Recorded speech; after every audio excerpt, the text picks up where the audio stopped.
All right, welcome back to the Daily Facts. And we're going to pick up on part six of the Sidney Powell uh, Georgia lawsuit on voter/election fraud. So let's go ahead and get into it. In the prior case against Dominion, Supra, further implicating the secrecy behind the software used in Dominion systems, let's just read this footnote before we continue. Recount find thousands of Georgia votes. Atlanta Journal-Constitution by Mark Nies and David Wicker, 11/19/2020. Dr. Eric Coomer, a vice president of Dominion Voting Systems, testified that even he was not sure of what testing solutions were available to test problems or how that was done. Quote, I have got to be honest. We might be a little bit out of my bounds of understanding the rules and regulations. And in response to a question on testing for voting systems problems in relation to issues identified in two counties, he explained that, quote, Your Honor, I'm not sure of the complete test plan, end quote. Again, Pro V and V themselves determine what test plan is necessary based on their analysis of the code itself. Document 959-4, page 53, 62L25, page 63L3. Hursty stated within said declaration, the security risks outlined above, operating system risks, the failure to harden the computers performing operations directly on the operating systems, lacks control of memory cards, lack of procedures, and potential remote access are extreme and destroy the credibility of the tabulations and output of the reports coming from a voting system. See paragraph 49 of Hursty Declaration. Rather than engaging in an open and transparent process to give credibility to Georgia's brand new voting system, the election processes were hidden during the receipt, review, opening, and tabulation of those votes in direct contravention of Georgia's election code and federal law. The House of Representatives passed H.R. 2722 in an attempt to address these very risks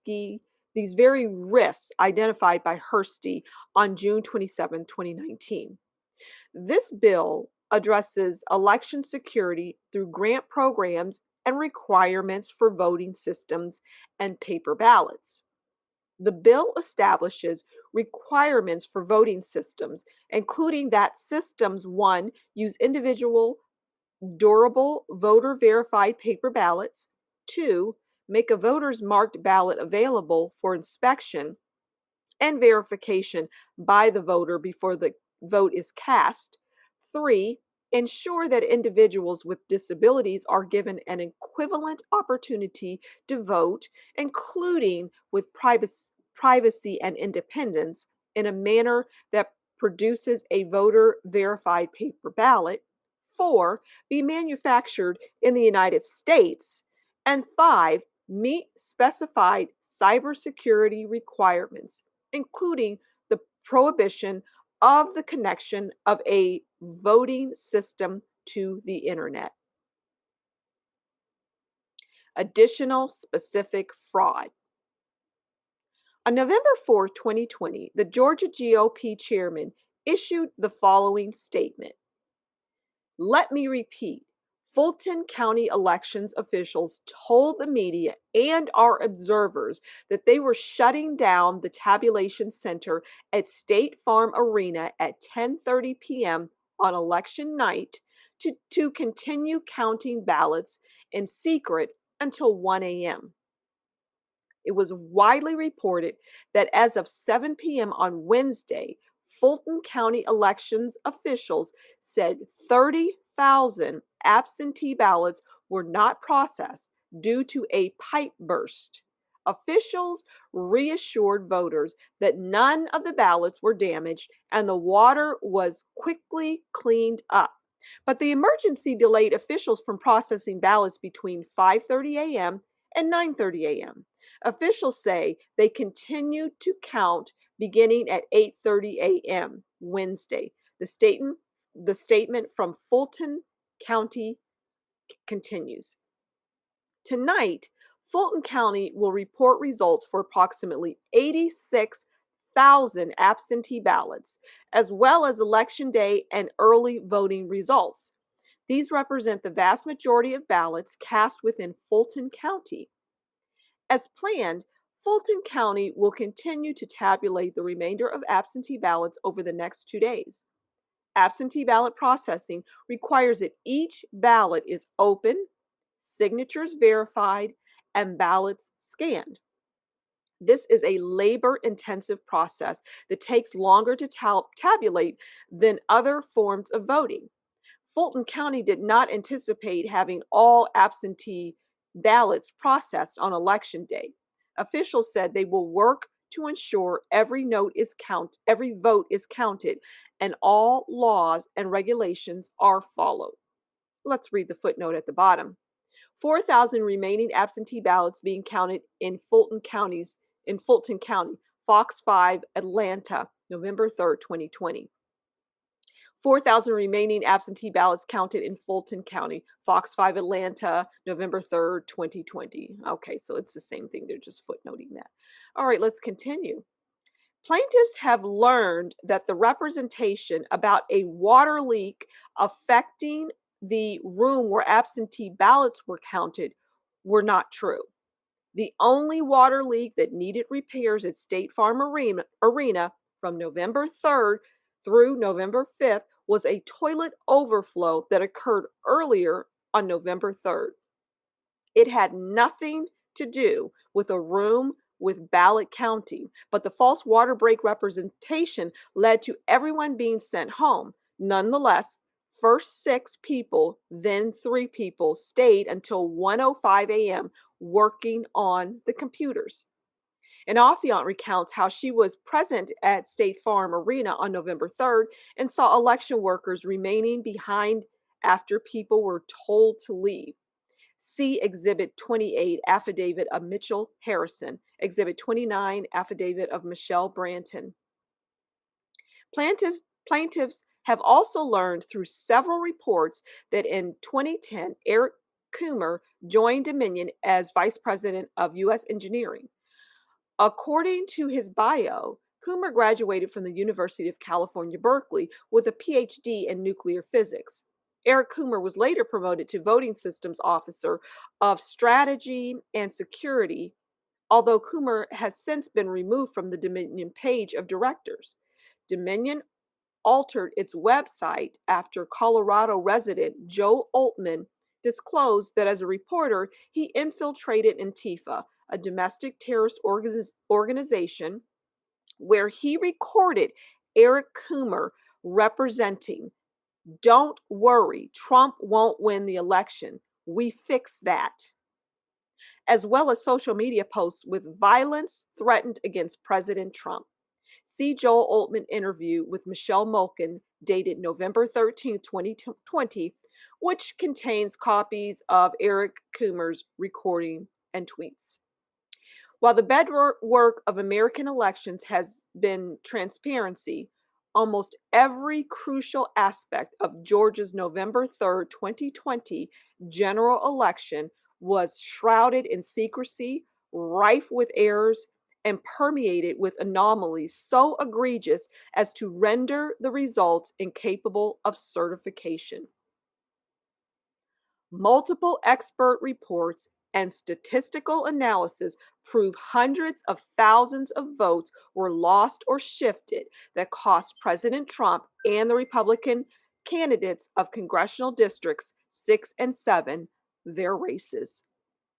As evidenced by numerous public reports, expert reports, and witness statements, defendants' egregious misconduct has included ignoring legislative mandates concerning mail-in and ordinary ballots, and led to disenfranchisement of an enormous number of Georgia voters.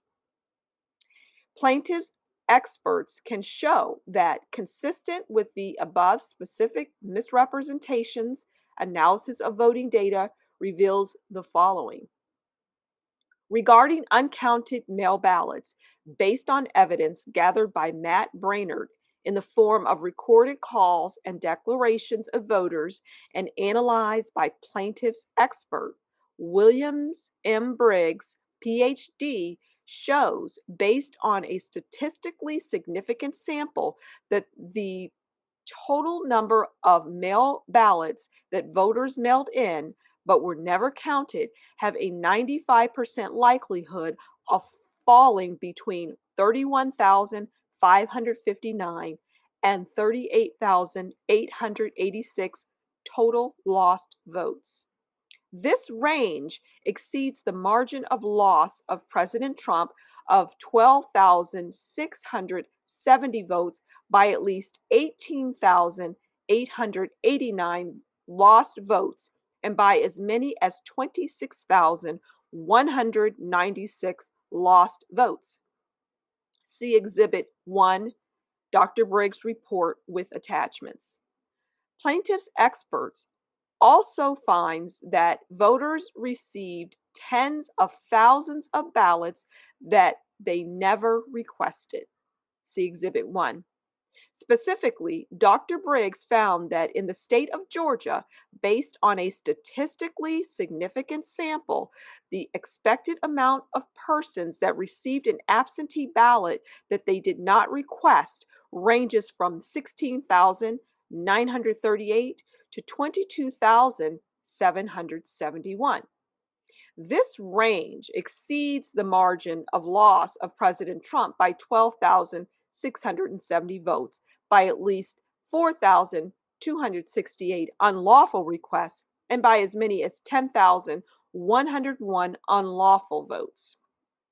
This widespread pattern, as reflected within the population of unreturned ballots analyzed by Dr. Briggs, reveals that the unavoidable reality that, in addition to the calculations herein, third parties voted an untold number of unlawfully acquired absentee or mail-in ballots, which would not be in the database of unreturned ballots analyzed here.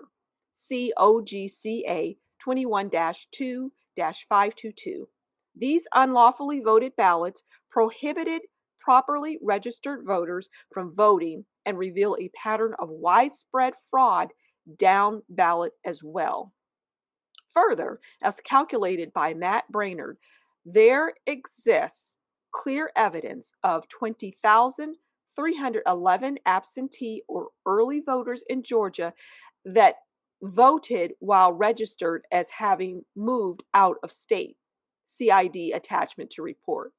Specifically, these persons were showing on the National Change of Addressee Database, NCOA, as having moved or as having filed subsequent voter registration in another state, also as evidence that they moved and even potentially voted in another state. The 20,311 votes by persons documented as having moved exceeds the margin by which Donald Trump lost the election by 7,641 votes. Applying pro rata the above calculations separately to Cobb County based on the number of unreturned ballots, a range of 1,255 and 1,687 ballots ordered by third parties, and a range of 2,338 and 2,897 lost mail ballots, plus 10,684 voters documented in the NCOA as having moved for a combined minimum of 14,276 missing and unlawful ballots, and a maximum of 15,250 missing and unlawful ballots, which exceeds the statewide presidential race total margin by a range of as few as 1,606 ballots and as many as 2,500 in the county of Cobb alone, impacting the Cobb County Republican Party. Cobb County Republicans. As seen from the expert analysis of Eric Quinnell, mathematical anomalies further support these findings when in various districts within Fulton County, such as vote gains that exceed reasonable expectations when compared to 2016, and a failure of gains to be normally distributed, but instead shifting substantially toward the tail of the distribution in what is known as a platykurtic distribution. Dr. Quinnell identifies numerous anomalies, such as votes to Biden in excess of 2016 exceed the registrations that are in excess of 2016. Ultimately, he identifies the counties in order of their excess performance over what would have fit in a normal distribution of voting gains, revealing a list of the most anomalous counties down to the least. These various anomalies provide evidence of voting irregularities. See Exhibit 27, Declaration of Eric Quinnell with attachments. In sum, with the expert analysis of William M. Briggs, PhD, based on recorded calls and declarations, the extent of missing and unlawfully requested ballots creates substantial evidence that the mail ballot system has fundamentally failed to provide a fair voting mechanism. In short, tens of thousands of votes did not count, while the pattern of fraud makes clear that tens of thousands were improperly counted. This margin of victory in the election for Mr. Biden was only 12,670 and cannot withstand most of these criticisms individually and certainly not in aggregate. Cobb County, based on those lost votes, unlawfully requested votes, and NCOA data on these facts alone, would consume more than the entire margin of the statewide difference in the presidential race. These election results must be reversed. Okay, we're going to stop there and we'll pick up on part 7 very soon. Thank you for stopping by the Daily Facts. Do like, share, subscribe, and leave a comment below. And we'll talk again soon. Bye.